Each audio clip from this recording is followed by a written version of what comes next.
এক জঙ্গলে বাস করত একটি খরগোশ ও একটি কচ্ছপ। তারা দুজন ছিল অনেক ভালো বন্ধু। কচ্ছপ অনেক ধীরে ধীরে চলতো, তাই দেখে খরগোশ কচ্ছপকে অনেক তিরস্কারি করত। এই ব্যাপার কচ্ছপ বন্ধু, তুমি এত ধীরে ধীরে হাঁটো কেন? আমাকে দেখো, আমি কত জোরে জোরে চলাফেরা করি। তুমি হয়তো জানো না, যারা তাড়াহুড়া করে তাদের চেয়ে বেশি ধীরগতিরাই জয়লাভ করে। কচ্ছপের কথা শুনে খরগোশের অনেক রাগ হয়। খরগোশ মনে মনে চিন্তা করতে লাগলো, কচ্ছপকে যেভাবে হোক এর একটা জবাব দিতেই হবে। আচ্ছা কচ্ছপ বন্ধু, তাহলে চলো আমরা দৌড় প্রতিযোগিতা করি, তাহলেই প্রমাণ হয়ে যাবে কারা বেশি জয়লাভ করে। কচ্ছপ কোনো কথা না ভেবে খরগোশের কথাই রাজি হয়ে যায়। ঠিক আছে খরগোশ বন্ধু, আমি রাজি।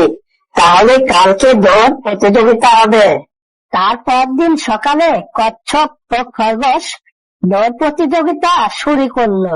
আচ্ছা কচ্ছপ বন্ধু, তাহলে চলো আমরা দৌড় প্রতিযোগিতা শুরু করি। খরগোশ অনেক দ্রুত দৌড়াতে লাগলো। দৌড়াতে দৌড়াতে খরগোশ পিছনে তাকিয়ে দেখলো কচ্ছপকে আর দেখা যাচ্ছে না।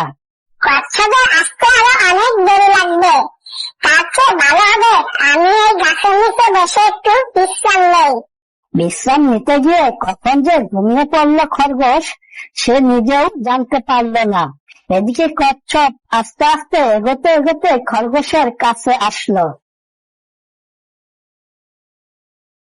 খরগোশ ঘুমাচ্ছে, এই সুযোগে আমি রাস্তে হাঁটতে থাকি।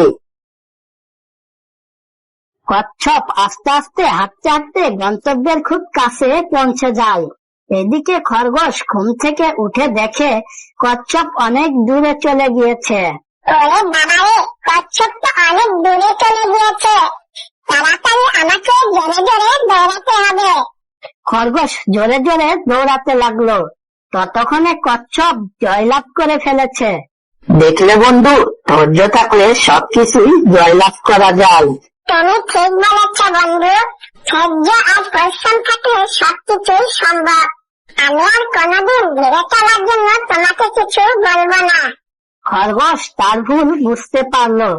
তারপর থেকে খরগোশ আর কোনোদিন কচ্ছপকে তার ধীর গতির জন্য বলতো না।